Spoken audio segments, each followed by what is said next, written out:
Hola, hola, ¿cómo estamos? Hola a todos, todas las personitas que nos están viendo a través de las pantallas. ¿Cómo están? Espero que se encuentren súper bien. Les mando un saludo fraterno y un abrazo gigante a todas las personas que nos están viendo. Gracias por esperarnos. Tuvimos unos minutitos ahí de detalles técnicos que siempre pasa con el tema de la tecnología, pero nada, resolviendo acá. Estoy nuevamente con un nuevo segmento, con una nueva entrevista de este segmento llamado Talento Intersex. El día de hoy tenemos una invitada de lujo, es una persona que aprecio muchísimo y también admiro, tiene mucho conocimiento para compartir y es el motivo también por la que le damos este espacio para poderlo compartir contigo, con cada uno de ustedes que están acá presentes.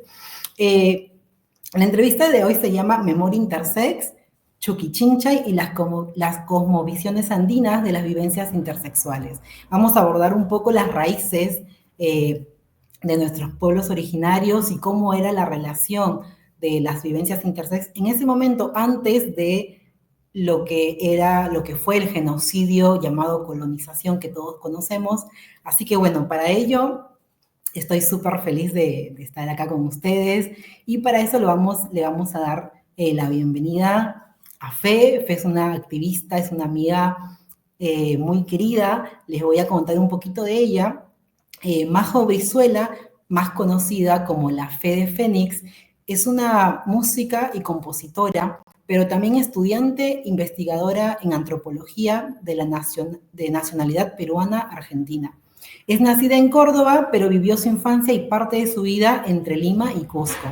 Es una activista trans intersexual conocida no solo por su música polifónica en el violín, sino también por sus trabajos de investigación con respecto al cuerpo, el sexo y el género.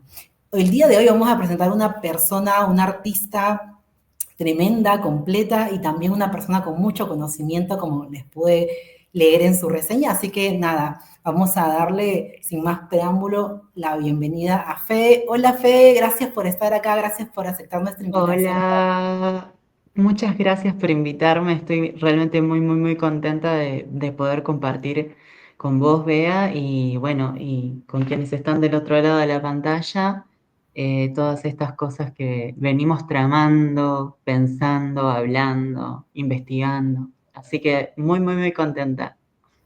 Gracias, Fe, gracias. Nosotros estamos súper felices de poder tenerte aquí con nosotros y de poder transmitir y compartir todo ese conocimiento que sabemos que albergas, todas estas investigaciones y ¿no? La importancia también de ver otras narrativas, ver otras narraciones, otras formas de lectura de nuestra relación con el sexo de género, nuestras corporalidades, desde nuestras vivencias intersex y desde las vivencias trans.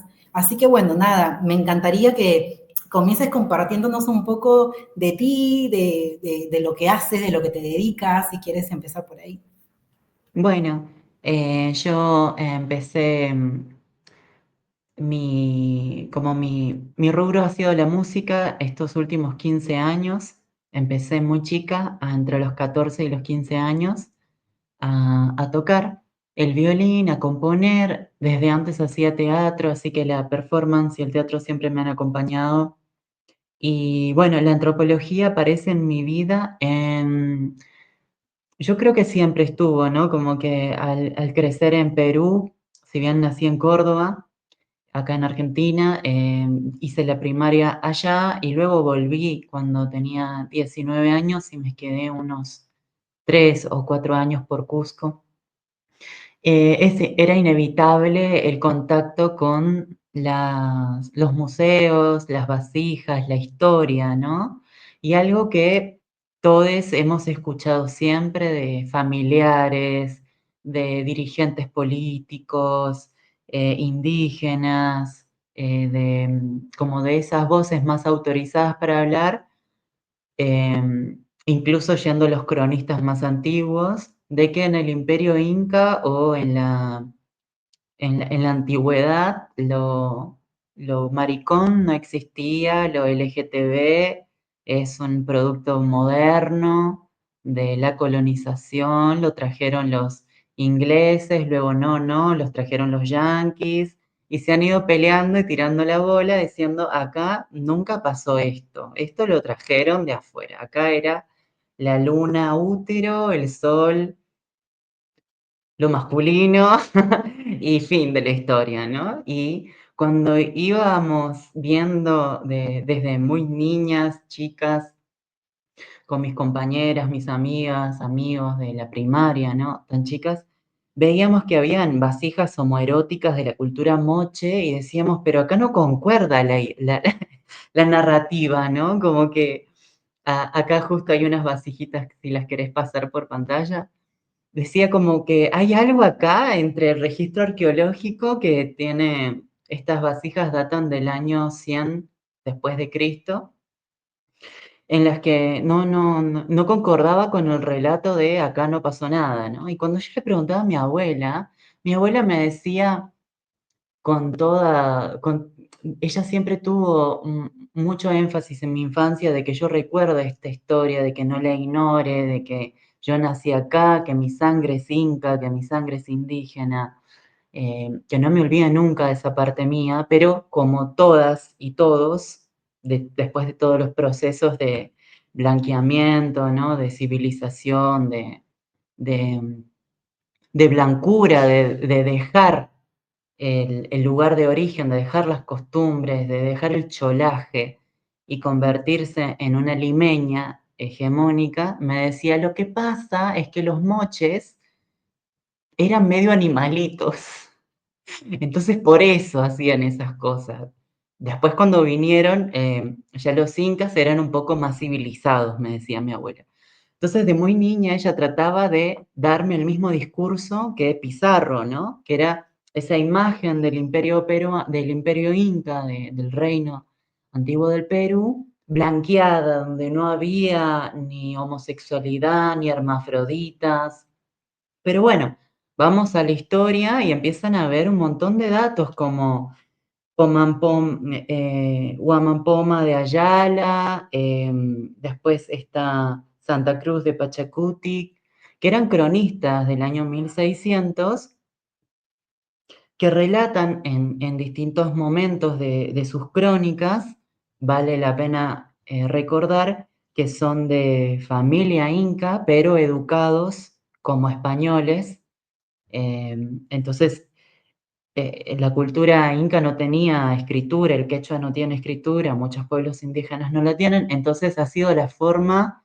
de tener un registro literario más directo sobre qué pasó, ¿no?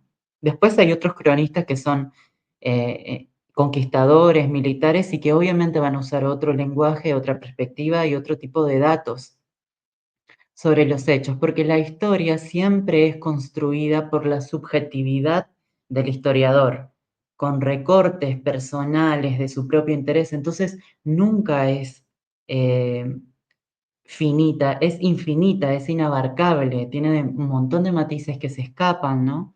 Y en esta época, sobre todo, ¿quiénes podían escribir? Un par de personas. Entonces, también es importante recordar eso, que no es que hay poca información, la información era escrita por pocas personas, que es lo distinto. Pocas personas podían acceder a la escritura, entonces los registros que Huamampoma de Ayala y Santa Cruz de Pachacutic nos dejan, es que sí, evidentemente habían actos rituales en donde participaban ciertas personalidades que para nuestra lengua actual podrían ser calificadas con distintas categorías como homosexuales. Esa palabra no existe hasta el siglo XX, ¿no? Hermafroditas, esa palabra sí existía y esa sí la utilizan. Cuando mencionan, por ejemplo, dentro del panteón inca había una deidad felina nombrada Chucky Chinchay o Choque Chinchay, pero que también es em, por una lengua más antigua llamada Con, que era un felino volador que regulaba las cuestiones de lluvia, sobre todo, ¿no? Y sequías. Entonces, a este felino lo vamos a ver incluso el día de hoy en rituales del norte de Argentina, frontera con Chile, Arica, Tacna, y Bolivia, en donde van a ver rituales a este felino volador todavía, pero no con el nombre de Chucky Chinchay, sino con el nombre de Con o Cona, y tiene también ciertas plantas que se utilizan para, hasta el día de hoy, para adorar a este felino volador, que sería el gato andino. Acá hay un felino eh, tangible, andino, que es un gato que es propio acá de los Andes, pero bueno, cuando estos cronistas indígenas describen a Chuquichinchay, a las deidades felinas, que según otras investigaciones dicen que estarían relacionadas con los astros, ¿no? Así como Huiracocha era Júpiter, Chuquichinchay podría estar relacionada con Venus, según algunas informaciones, como reguladora de fenómenos atmosféricos, de lluvias, de granizos. Y bueno, y este felino volador que despliega un arco iris cuando vuela, que de su orín se vierte la lluvia, que de sus ojos salen rayos y sus rugidos son los truenos. em, Se hace como que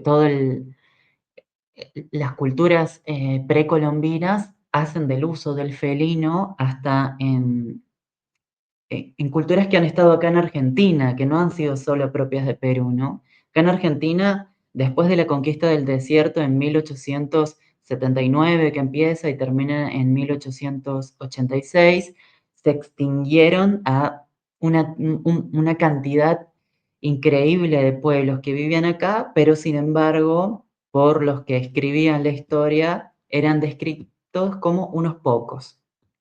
El registro material habla de que no eran pocos, ¿no? Entonces, de nuevo volvemos a quienes construyen la historia, de qué manera, y cómo aparecen después quienes nos atrevemos a ingresar a la academia y a estos lugares que permiten hablar sobre determinados temas para empezar a escarbar y a evidenciar informaciones que han sido borradas intencionalmente. Como por ejemplo, acá la arqueóloga Carrión.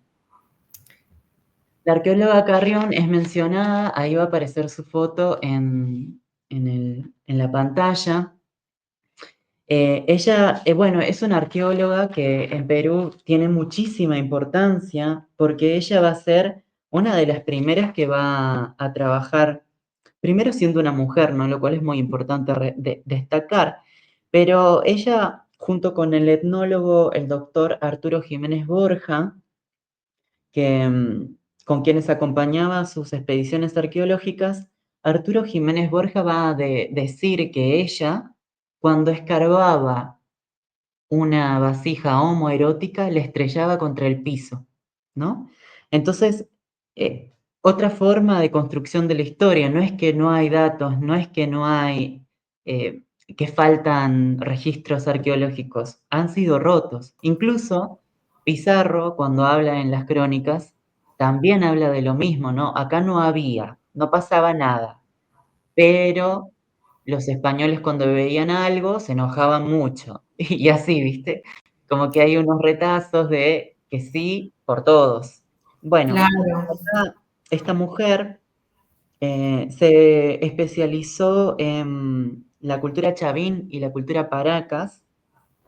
Era discípula de Julio César Tello, con quienes dirigía estas campañas arqueológicas.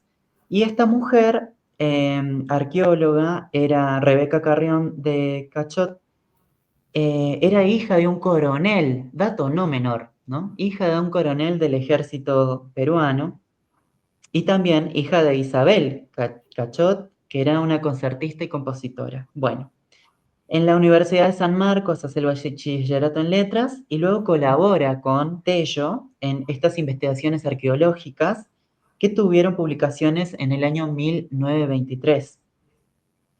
En el 1928 ocupó el cargo de conservadora del Museo de la Universidad Nacional Mayor de San Marcos, de la Universidad de San Marcos. Fue docente de arqueología e historia en diferentes universidades como la de San Marcos y la Universidad Católica. Y en el 1952, esta mujer fue asesora del área de arqueología del Senado de la República. Entonces era una voz autorizada para hablar y narrar y decir y contar la historia que hoy conocemos sobre los pueblos precolombinos, ¿no? Esta mujer, que es descrita por el etnólogo, escritor, médico y museólogo Arturo Jiménez de Borja, como que estrellaba las vasijas contra el piso cuando eran homoeróticas. Entonces, ¿quiénes han construido la historia y qué han hecho con los registros? Bueno, por suerte, algunos retacitos quedan con los que podemos expandir y abrir, ¿no? Es muy lindo el trabajo de Igualdad Perú, que seguramente acá vamos a estar compartiendo después el link para que podamos ver el video todos, en donde distintos historiadores narran esta versión de la historia, estos sucesos que han ocurrido con los registros materiales y también con los registros históricos, con las crónicas, en relación a la diversidad sexogenérica. Entonces, volviendo a Chucky Chinchari, la Sí, deidad guepardo, la deidad felina, que era protectora de algunos animales como los felinos, los osos, las serpientes, pero también, dice Santa Cruz de Pachacutic, que en cuya guarda da a hermafroditas, indios de dos naturas. Entonces, en este fragmento de Pachacutic, escrito en el año 1613, encontramos retazos de que éramos personas consideradas como tales y que ocupábamos un lugar social, no estábamos pasadas por alto. Dato no menor en la historia, ¿no?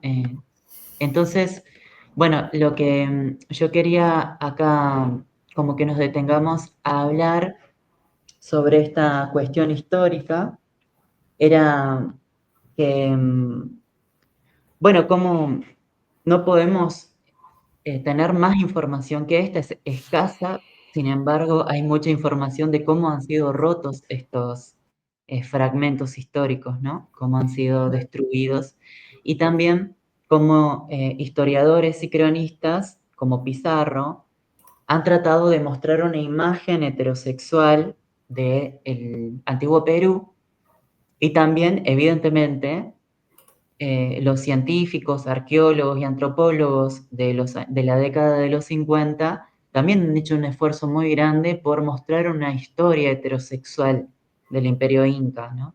De divisiones de roles muy marcadas, aunque las crónicas y los trabajos de Huamampoma de Ayala y de Santa Cruz de Pachacutic nos dan retazos de que esto era distinto, de que habían cariwarmis, que eran personas que ocupaban roles sacerdotales. Warmi significa mujer y cari es brujo masculino. Entonces, en esta palabra, como se descrita por estos cronistas indígenas, tenemos otro retazo de historias, ¿no? Que se parecen mucho cuando habla de hermafroditas, indios de dos naturas, a esta imagen que te voy a pasar, que es de Two Spirits. Los Two Spirits están en Norteamérica. Allá en Norteamérica para los años 90, para 1990, hacen una asamblea a los pueblos indígenas de Norteamérica y dicen, no queremos más que nos llamen verdaches. Verdache era una palabra que se usó desde comienzos del siglo XX para describir a las disidencias sexogenéricas en los pueblos indígenas. Antropólogas como Margaret Mead han sido muy importantes para la academia y ella utilizaba esta palabra verdache, pero si una lee bien sus trabajos, ella no está en ningún momento queriendo usarla como un adjetivo peyorativo a la palabra verdache, sino como una forma que tenía la sociología, etnología, antropología de Francia para llamar a las personas que no cumplían con las categorías de masculino femenino. Eh, entonces, hay mucho de verdad, hay mucho trabajo con esta palabra clave, verdache. Margaret Mead es una antropóloga fascinante de principios del siglo XX y ha escrito un montón sobre verdaches en distintas culturas. En Samoa, por ejemplo, allá por Oceanía, en la Polinesia, ha ido a esos lugares donde historiadores varones habían hecho trabajos antes, antropólogos varones habían ido a investigar antes pueblos indígenas, y ella como primer mujer con título en América, Margaret Mead, la primera egresada contra todo pronóstico, que se mete a la academia a hacer estudios. Bueno, ella con su ojo, con su lente, desde su subjetividad subordinada como mujer, ¿no? En un mundo todavía marcado por ese fuerte machismo que hoy también está, pero no de la misma forma. Ella, bueno, siendo la única mujer, hace estas investigaciones y encuentra en las poblaciones indígenas de Norteamérica que habían cuerpos que no encajaban ni anatómica ni sexogenéricamente en las categorías masculino o femenino, a la cual usa la palabra que se usaba de antes por la antropología francesa, verdace, ¿no? Entonces vamos a encontrar un montón de etnologías, etnografías, trabajos antropológicos de principios del siglo XX sobre pueblos indígenas de América y de la Polinesia. También hay sobre Hawái con este término, verdache, como una palabra que agrupa todo, lo que hoy llamaríamos intersex, trans, travestis, homosexual, todo bajo esa palabra, ¿viste? Como, bueno, no sabemos cómo se llama esto, le ponemos este nombre. Total, Entonces, totalmente. para los años 90 se hace una gran conferencia de los pueblos indígenas de Norteamérica y ahí logran decirle a la academia, no utilizan más la palabra verdache, no nos identifica, que somos muchos pueblos, hablamos lenguas distintas, entonces para la lengua inglesa vamos a decir, vamos a simplificar las cosas y a estos cuerpos preferimos que los llamen two spirits, dos espíritus.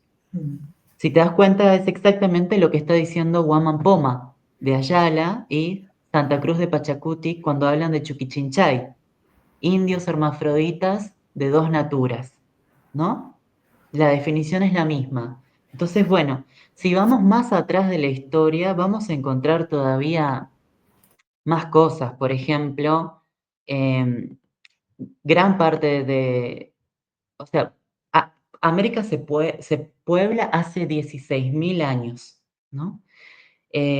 La mayor cantidad de información que hay es que se migró por Norteamérica desde Mongolia. Los estudios genéticos dan con que los indígenas de América tenemos un 80% de genes asiáticos. Por eso vas a ver que una persona de Mongolia se parece mucho a una persona mapuche de acá de Argentina o a alguien de la Amazonía o de las sierras. Los ojos rasgados se repiten, formas de los maxilares, de los hombros, se van repitiendo características fenotípicas y bueno, y toda la información apunta de que la migración humana se dio desde Mongolia por arriba, aunque también hay evidencias de que la interconexión por el Pacífico también se pudo haber dado después de la última glaciación. Entonces, acá voy a pasar otra imagen que va a ser de, bueno, en la cultura sánscrita, que es la cultura más antigua que tenemos de la escrita, la primer cultura escrita es la sánscrita. Antes de ella estaban los sumerios que dejaron más bien en notas matemáticas, no eh, cuestiones para leer, no, solo números. Entonces, la primera cultura escrita es la sánscrita. En la cultura sánscrita, que data de aproximadamente 3 siglos antes de Cristo, vamos a encontrar que las híjaras están mencionadas dentro de los textos sánscritos. Las híjaras vendrían a ser lo mismo que las personas two spirits, solo que con otros nombres, ¿no? Entonces vamos a encontrar que desde el origen de la existencia literaria de la humanidad, desde que la humanidad escribe, aparecemos como un dato, ¿no? Y Claro, bueno, y acá en pantalla lo que se está mostrando es la deidad de esta diosa Bahuchara, que está mencionada en el Mahabharata, que es el libro sánscrito en donde está esta deidad, que da origen a las Hijras dentro de su cosmovisión hindú, ¿no? Entonces vamos a ver que después de la invasión inglesa en la India, para 1830, si no me equivoco, 1819, la invasión inglesa, junto con el cristianismo que se implanta en la India, empiezan a considerar a las personas híjeras como adefesios, monstruos, y bueno, y después esa es la cosmovisión que se expande mundialmente, ¿no? De que las personas que no se encajan anatómica o genéricamente en los roles hombre o mujer son monstruos. Y esto ya lo dijo Linneo cuando hizo la taxonomía de las especies. Hizo 5 categorías, una de ellas eran los monstruos, en donde entraban los eunucos. La palabra eunuco dentro de los textos sánscritos van a aparecer constantemente y es una categoría que existe hasta el día de hoy. Y es una palabra que abarca a muchos tipos de corporalidades, no solo a aquellas que son modificadas mediante una cirugía, ¿no? La categoría eunuco dentro de los textos sánscritos también hacen referencia a veces a las hijras. Y bueno, y al día de hoy las hijras también van a tener un movimiento político, no van a ser contempladas por el Estado del todo, van a tener sus luchas políticas, al igual que las personas Two Spirits en Norteamérica. Y bueno, y ahora estamos acá nosotros en el sur, ¿no? Haciendo nuestra lucha intersex y sacando estos retazos de indigenismo que hay. Bueno, acá te voy a compartir una imagen de un trabajo arqueológico de arqueólogas mujeres de acá de Argentina. Una de ellas fue mi profesora eh, de arqueología y naturaleza, Bernarda. Y bueno, y vas a ver que en estas vasijas que llegan hasta acá, hasta el noroeste de Argentina, el felino se sigue repitiendo, ¿no? Como una deidad que regula ciertas disposiciones sociales, ciertos ritos con el medio ambiente, con la lluvia. Entonces, bueno, esto es más o menos lo que tenía para traer, agregar un poco Sí, también de algo que me parece vital, que este autor que a muchos y muchas amamos, que es Michel Foucault. Bueno, Michel Foucault fue un historiador, un filósofo, y él en este libro muy poco conocido, que se llama, si lo querés pasar en pantalla, se llama Herculín Barbín o Alexina B. Foucault narra en este libro la vida de Herculín, que fue una persona hermafrodita que décadas antes de que se escriba esto, Foucault la rescata porque empieza a salir en unos diarios, empieza de nuevo a volver la historia del hermafroditismo para este momento. Este autor, Foucault, este filósofo, historiador, sobre todo este lugar de historiador es fuertísimo porque hace un estudio fascinante, ¿no?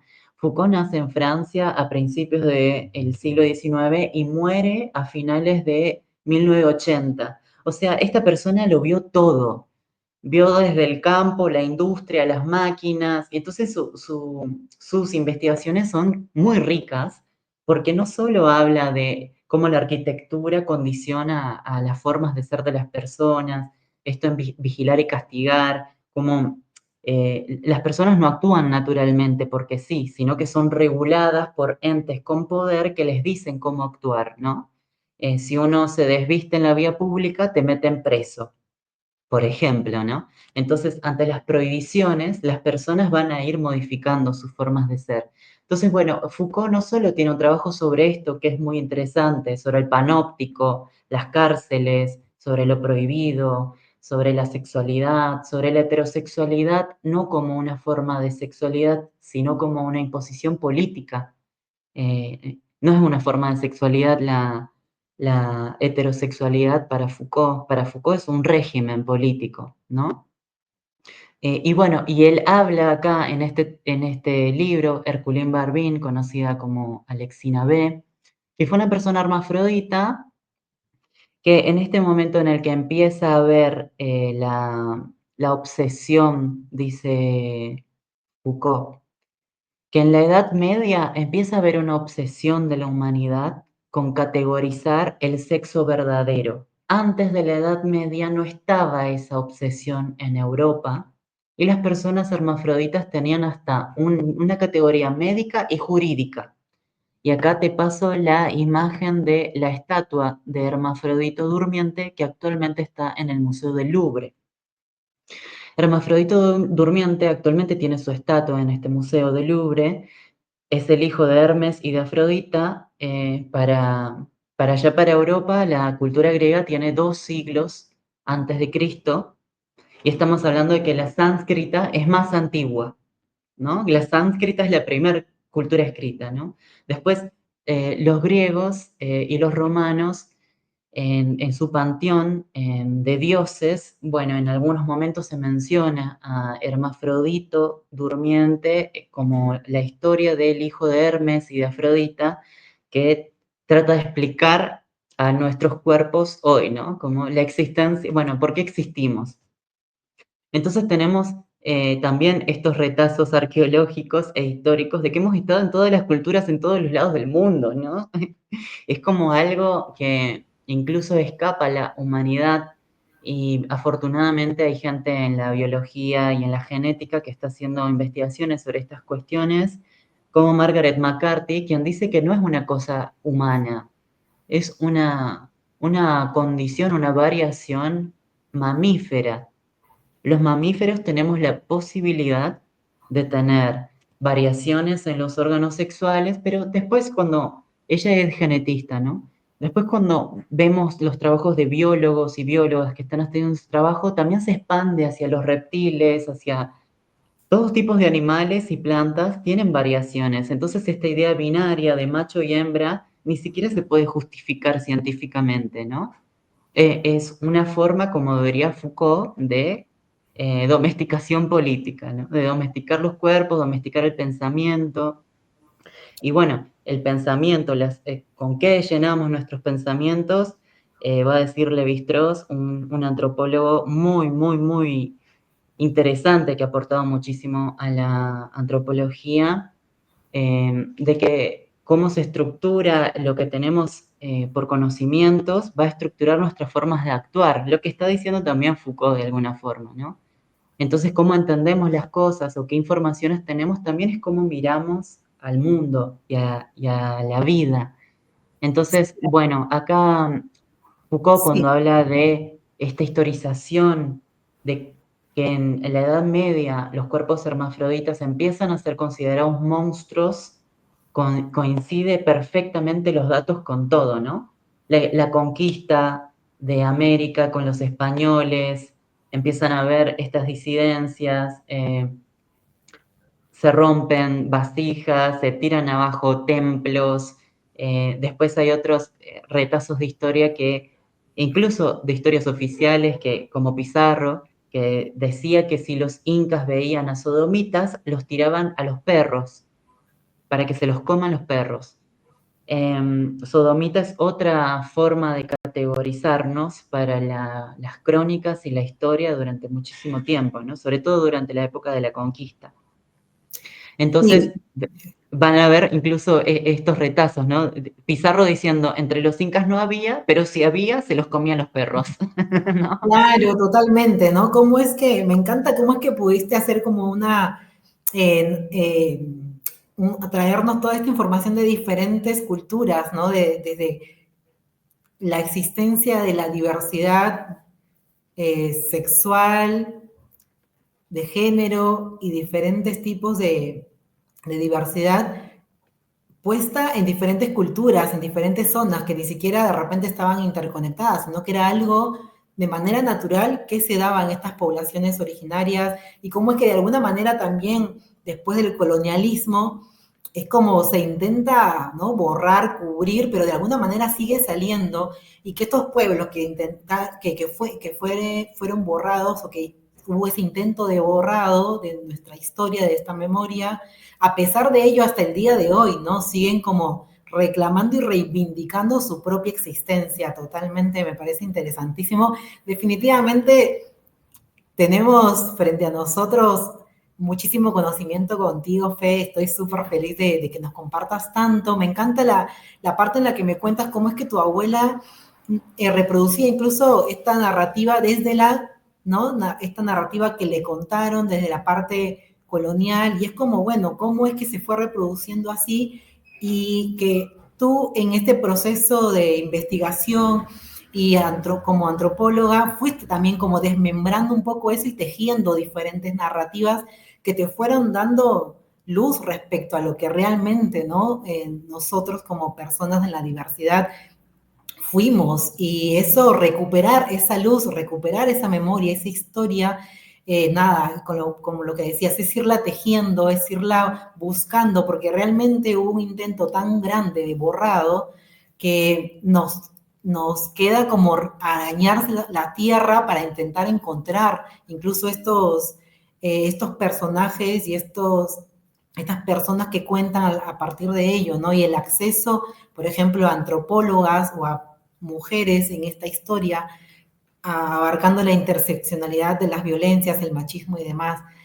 Nada, ha sido sumamente importante. Me encantaría si nos puedes compartir cómo todo este estudio y esta investigación desde la antropología se teje con tu historia, ¿no? Respecto a tu activismo en las comunidades trans y las comunidades intersex, cómo es que esto llega a formar a lo que es ahora Fe, ¿no? Una activista, artista, y la cual vuelca todo su conocimiento, y este conocimiento sumamente importante en el arte también, si nos quieres compartir un poco de ello. Bueno, a ver, yo creo que activista es una palabra que me puso la gente, las personas. Me empezó a convocar a dar charlas y de repente, la activista tal, y yo como, ¿y qué es eso? ¿O por qué sería eso? No, porque estás haciendo esto, abriste una casa cultural para las chicas trans en Córdoba, para que haya un núcleo donde se pueda ir a buscar alimentos para quienes viven en situaciones de calle, ropa, para que se lleve de ahí a las cárceles a las chicas trans que están presas, pasándola mal, hacer interconexiones con la provincia para ver qué se hace con la cantidad de chicas trans viviendo en situación de calle. Y por esas razones era una activista. Pero no es una palabra que me haya puesto yo, sino que es una forma, una categoría que la gente encontró para llamarme, o para ponerle nombre a esto que veía, que hacía, que nace desde un interés propio, ¿no? Desde algo que me pasa a mí como subjetividad, como persona, como existencia, ¿no? De saber lo difícil que es vivirla, atravesar las dificultades de la vida.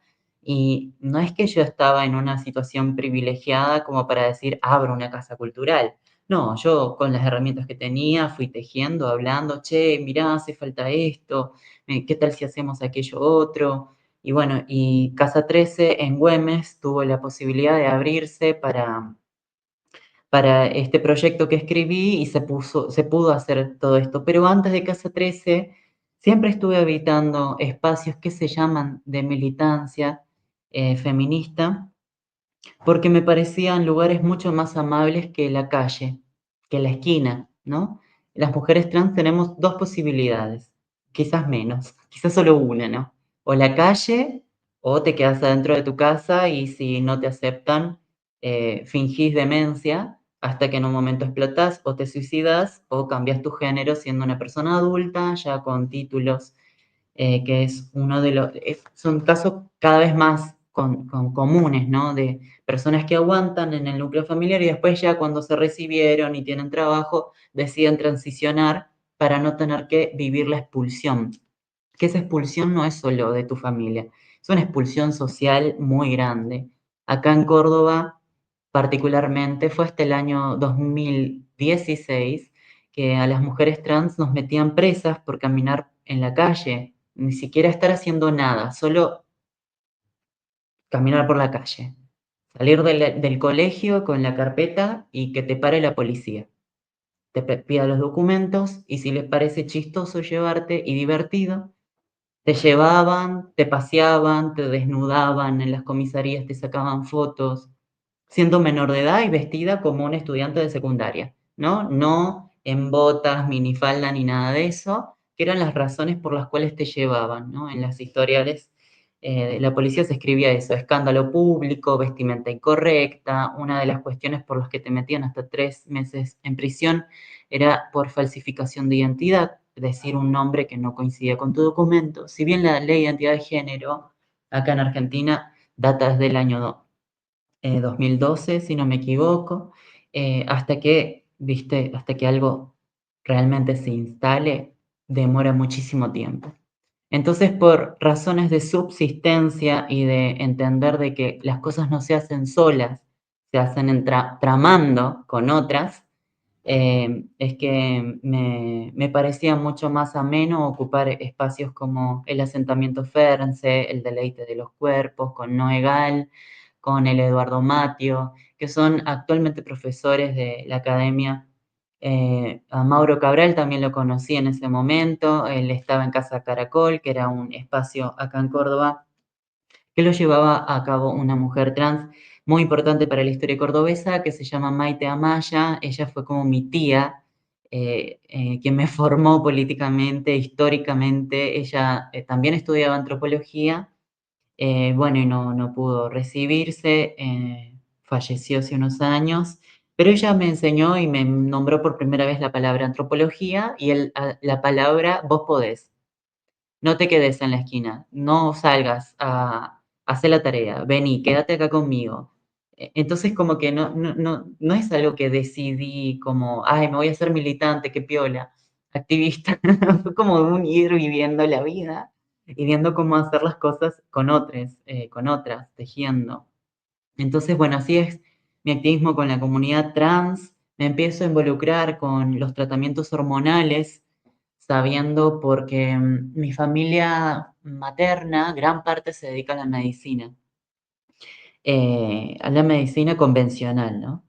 Pero mi familia materna es peruana y allá es muy común que te receten una sopa, que te den plantas, que te digan, esta dieta te vendría muy bien porque quizás el omeprazol te cae muy mal, no te conviene, toma esto. Hay una cultura herbal y culinaria muy grande que no te cuesta nada tener acceso a ella, ¿no? Entonces, algo que me parecía desde muy niña muy lógico era primero encontrar eh, las formas botánicas de los compuestos químicos. Y después, en esa búsqueda, empiezo a experimentar mi propio cuerpo desde muy niña, teniendo conocimientos en los mercados, sobre todo.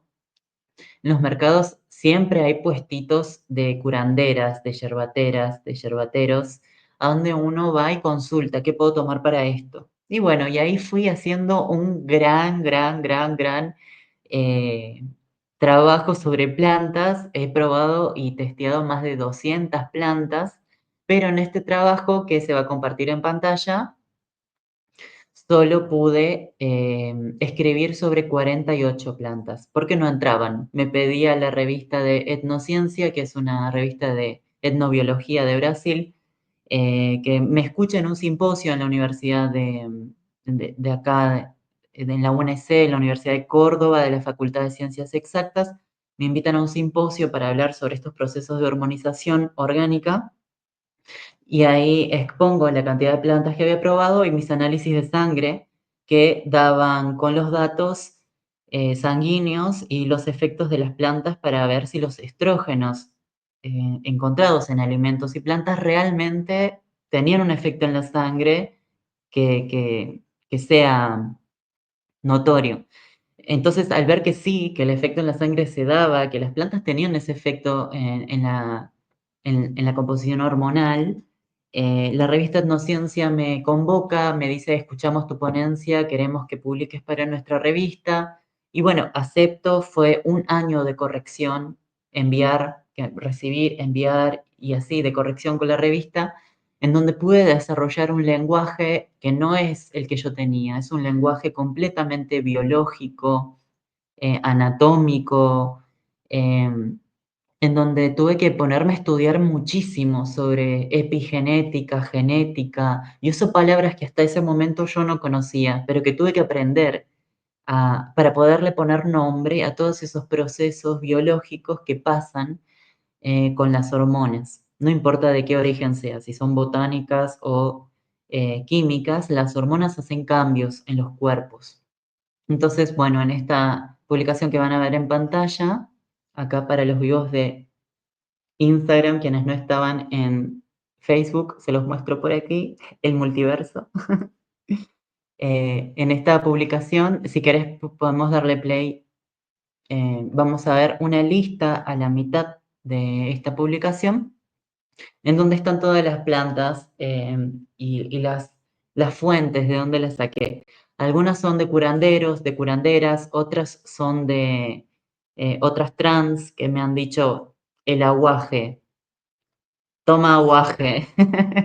Y es un fruto muy difundido en la selva como un fruto feminizante que efectivamente contiene una gran cantidad de fitoestrógenos.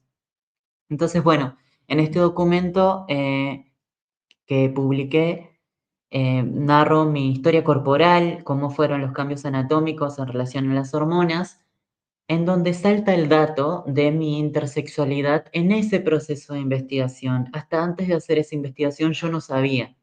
Conocía la intersexualidad por Mauro Cabral, pero no sabía que yo podía tener órganos internos que no se veían y que luego me entero que fueron extraídos bajo el nombre de apéndice. Entonces, juntándome con otros intersexuales, viendo y tramando qué pasa con los cuerpos intersex que son mutilados sin consentimiento bajo el nombre de extracción de hernia inguinal o extracción de apéndice, se mutilan genitales internos que no son los genitales externos. Entonces ahí me topo con una gran cantidad de preguntas, sobre todo de qué pasó con mi cuerpo, en qué momento me hicieron esto. Em, Porque bueno, ecografías, tomografías y mis análisis sanguíneos coincidían con que tenía conductos de Müller persistentes. Los conductos de Müller son una forma que tiene la medicina de llamar a los órganos o las estructuras y tejidos biológicos que corresponden con sexo femenino. Entonces tenía conductos de Müller persistiendo internamente que fueron mutilados, extraídos cuando tuve la edad entre 13 y 14 años. Y bueno, de los cuales solo quedan los vestigios y en este documento hablo un poco de esa experiencia porque todavía no tenía toda la información sobre mi cuerpo, cuándo fue, quiénes fueron, todo eso lo logro después, cuando empiezo a tocar puertas, interrumpir espacios y decir, ¿qué pasa con esto? ¿Esto es real o me están haciendo una broma con esto? ¿Realmente le hacen esto a los cuerpos? Les dicen que son una operación de hernias inguinales y en realidad les sacan úteros, ovarios o testículos o ovotestes. Y ahí empiezo, si querés pasar esta filmina de gónada indiferenciada, a investigar y encuentro que en el cuarto mes de gestación los seres humanos tenemos una gónada indiferenciada. Un tubérculo genital diferenciado que distintos genetistas y biólogos y expertos en este tema, desde el 2009 aproximadamente, 2006, empiezan a llamar gónada pluripotencial para no hablar en binario, de sexo masculino o sexo femenino. Esta gónada tubérculo genital indiferenciado lo nombran como gónada pluripotencial, porque tiene la potencialidad de múltiples formas en las que se combinan las estructuras de lo que conocemos como sexo masculino o sexo femenino, ¿no? O para la embriología, estructuras de Müller y estructuras de Wolff. Entonces hay muchos diagnósticos que llevan estas palabras, Wolff y Müller, pero las personas no dicen, ah, soy intersex. No, dicen, tengo una no sé qué, del no sé cuánto, Wolff. Entonces termina habiendo una no relación directa con la categoría intersexual, que termina siendo una categoría política, ¿no? Ella no es algo que aparece en los diagnósticos. Antiguamente nuestros diagnósticos eran hermafroditas o pseudohermafroditas y ahí se englobaba un montón de cuerpos. Entonces hay todo un proceso de empezar a diferenciar cada cosa, esto que Foucault llama la obsesión por el sexo verdadero, que el hermafroditismo habla de yuxtaposición, ¿no? Como que están yuxtapuestos, lo cual es factible, porque ¿cuál es el sexo verdadero en una gónada que es un ovoteste, o sea, un ovario y un testículo a la vez? ¿Dónde está el sexo verdadero ahí, no? Con las personas que nacen con genitales externos femeninos e internos masculinos, o al revés, ¿dónde está el sexo verdadero? Entonces, a eso Foucault le llama la obsesión, ¿no? Que tienen por no, solo tiene que haber dos. Claro, sí. Y los mutilamos, le sacamos, le pegamos, le inyectamos, todo lo posible para que esto funcione como queremos que funcione. Y bueno, John Money es uno de los que empieza a hacer todas estas investigaciones con su equipo.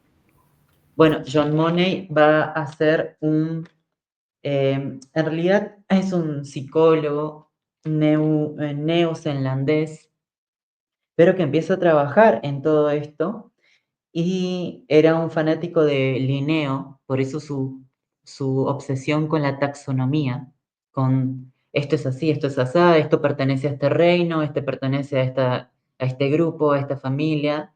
Entonces John Money, el caso más fuerte que tiene es el de Brenda Bruce, o el de, bueno, sí, de los gemelos Reimer, que es una historia espantosa que luego es publicada en los años 90 por el biólogo Milton Diamond y el psiquiatra Kate Sigmundson, quienes exponen a Money con todas estas espantos, horrorosidades que hace en los cuerpos intersexuales, justificando su teoría de género, que era que el género se puede fabricar.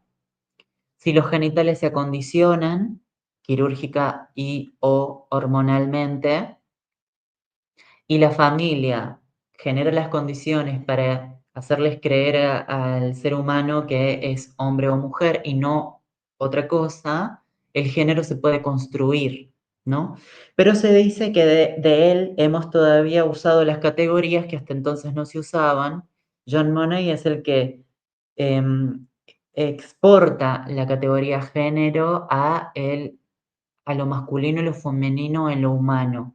Él empieza a usar esa palabra, ya venía de antes, ¿no? Pero él le empieza a poner en la medicina en juego con lo masculino y lo femenino, y también las categorías como parafilia y orientación sexual son palabras que él usaba mucho y que hoy las seguimos usando y em, utilizando a estas categorías. Bueno, John Money con este experimento espantoso en los gemelos Reimer, lo que hace es cambiarle el sexo a uno, lo convierte en sexo femenino mediante cirugías que ya había antes experimentado con intersexuales y personas transexuales. Entonces, pero este era el experimento porque eran gemelos idénticos, entonces tenía con quién contrarrestar su teoría, ¿no? Bueno, la cuestión es que esta persona nunca se siente identificada con el sexo femenino. A los 18 decide hacerse David Reimer y finalmente a los 30 se suicida. Y su hermano gemelo también. Entonces, lo que exponen luego es, todo esto salió mal, sin embargo sigue siendo, hasta el día de hoy, 2025, el corpus para hablar de modificaciones genitales y de creación del género en personas intersexuales hermafroditas, o llamémoslo como querramos, ¿no? Pero en estos cuerpos que no se encajan con el binario del sexo masculino o el femenino, se protocolariza cómo se crea el género y es lo que se usa hasta el día de hoy, esta invención de John Money, ¿no? Entonces, Claro. esa es la gran demanda del colectivo intersexual, ¿no? Con ponerle fin a las mutilaciones y a toda esta parafernalia, este show que se arma en relación a crear las condiciones para que se fabriquen los hombres o las mujeres en la sociedad y adaptar sus cuerpos sin su consentimiento. Pero bueno, yendo a lo de las plantas y lo de la gónada indiferenciada, al tener todos una gónada indiferenciada en nuestro cuarto mes de gestación, cuando todavía estamos en la gestación y no se nos desarrolló de todo las estructuras sexuales, es ahí donde suceden más de 50 variaciones que no son ni masculino ni femenino, ¿no? Dentro del espectro intersexual existen más de 50 variaciones y cada una con una subcategoría, así que hay más de 100 posibilidades en las que las estructuras de un sexo o del otro se combinan o faltan partes de uno, que yo lo resumí de la siguiente manera. Se encuentran parciales, combinadas o mezcladas. O sea, hay corporalidades intersex a las cuales no es que tienen una mezcla. Hay algunos cuerpos intersex que les falta una parte. Por ejemplo, personas con pene pero nacen sin testículos, o con útero pero nacen sin ovarios, o con ovarios pero nacen sin útero, y así la cantidad de variaciones que hay dentro del espectro intersexual es enorme, ¿no? Entonces, esa es una de las respuestas por las cuales las personas trans, al tomar hormonas, pueden conseguir características similares a las de los cuerpos intersexuales. Entonces, yo lo que hago en el documento que estábamos pasando recién, que es mi publicación sobre hormonización y procesos botánicos, mi conclusión de ese trabajo es que podríamos considerar a la intersexualidad como un alelo recesivo o dominante y no como una patología que intenta justificar una supuesta naturaleza binaria en la especie humana. Eso. Claro, amiga, muchísimas gracias por todo lo que nos compartes. Me encanta cómo vas tejiendo un poco todo este conocimiento también respecto a esto que compartías de John Money, ¿no? A pesar de que este experimento que realiza, que es fallido, a pesar de ello, hasta el día de hoy, 2025, como decías, sigue siendo válido desde la medicina, ¿no? Y desde este ámbito médico que en el día de hoy vendría a representar un poco la policía de los cuerpos y cómo es que va cortando las corporalidades de las vivencias intersex, de las infancias intersex, para intentar hacerlas encajar en este constructo social binario, ¿no? Esta normativa social en la que se nos quiere hacer encajar, que me lleva a pensar también a ese constante borrado que hubo desde la colonización que no se acabó, que ese intento de borrado sí hasta el día de hoy desde diferentes instituciones, como la parte médica en este caso, ¿no? Lo que compartías esto como una persona trans, la persecución que hay hasta el día de hoy y que hubo, y que en algún momento de repente se suaviza por ciertas movidas políticas, pero que nuevamente se vuelve a reafirmar ahora con todo este avance de la ultraderecha y los discursos de odio que vuelven a asentar y a reproducir esa persecución hacia la diversidad en general, hacia las comunidades diversas, pero también que asienta y que reafirma este borrado y esta forma de normalización hacia los cuerpos, ¿no? Me trae a la memoria estas normativas que saca Donald Trump respecto a las vivencias intersex, respecto a las identidades trans, ¿no? Y cómo es un golpe directo hacia este borrado de nuestras diversidades y cómo es que también se asiente el biologicismo desde ahí. La verdad que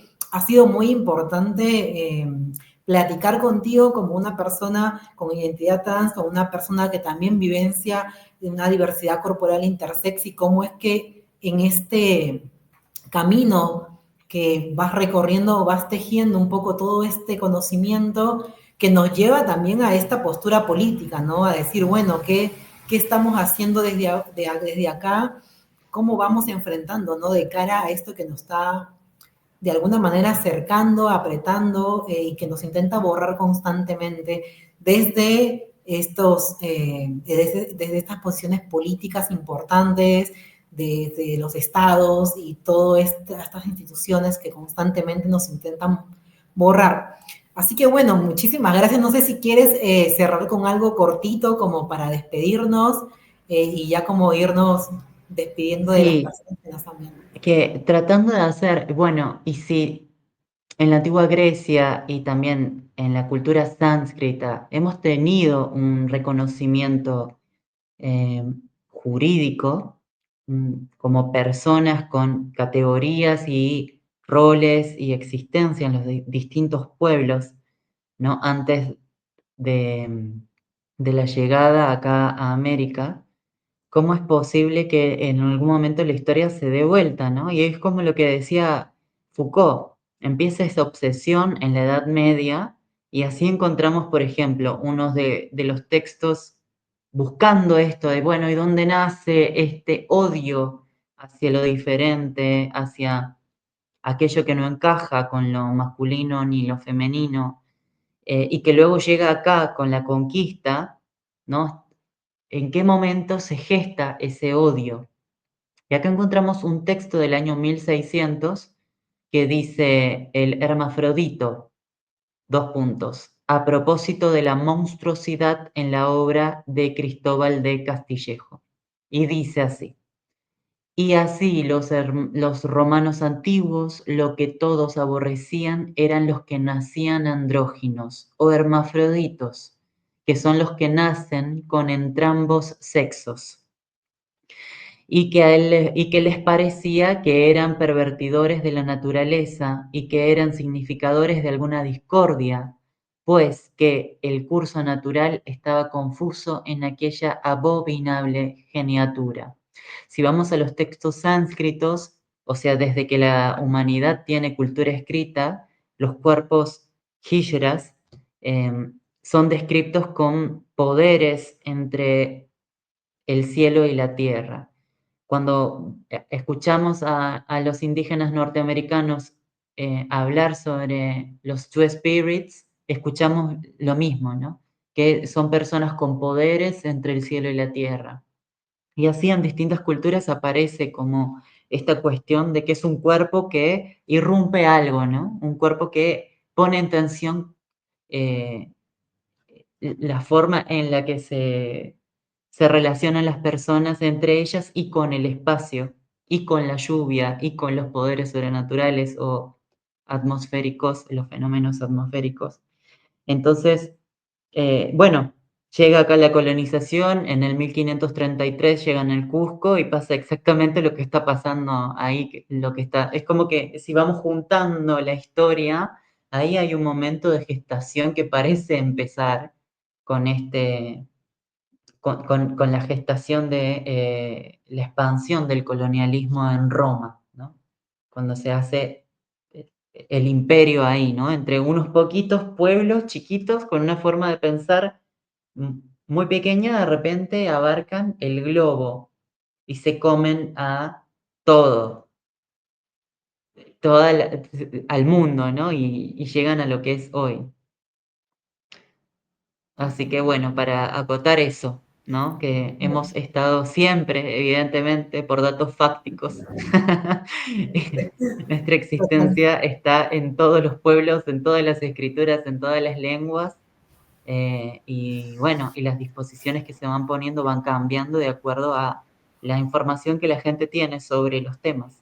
Y eso va a configurar, bueno, el universo mental, a cómo me relaciono, cómo veo, cómo interpreto, cómo vivo el mundo, ¿no? Pero si no informamos, si no hay información disponible, si no hay este tipo de diálogos en estos medios, que son los que la gente hoy está usando porque ya no usa los libros ni los periódicos. Ahora esta es la forma en la que la gente puede acceder a la información, es la nueva forma hegemónica, ya no los periódicos, como decía Gramsci. Hay que usarlas para difundir esta información. Así que bueno, muchas gracias por el espacio.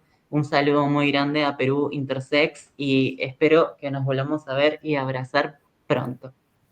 Totalmente, amiga. Muchísimas gracias a vos. Gracias porque es muy importante lo que comentas, ¿no? Esto de llevar el conocimiento desde donde estamos moviéndonos actualmente y cómo es la importancia de que este conocimiento llegue a cada persona de las comunidades diversas en general para replantearnos nuestra experiencia, nuestra vida, nuestra existencia, porque existir con esta diversidad corporal, con esta diversidad de identidades, de orientaciones sexuales y demás, es sumamente importante y es sumamente válido y es sumamente valiosa. Y esa es la impronta que le queremos dar ahora, ¿no? Como nosotros existimos desde siempre y es sumamente valiosa nuestra existencia y que esos discursos de odio que se reproducen hoy en día no minimicen nuestro valor, ¿no? Recordarnos lo hermoso que es existir dentro de esta diversidad y lo maravilloso que es encontrarnos y abrazarnos entre nosotros para fortalecernos como comunidad.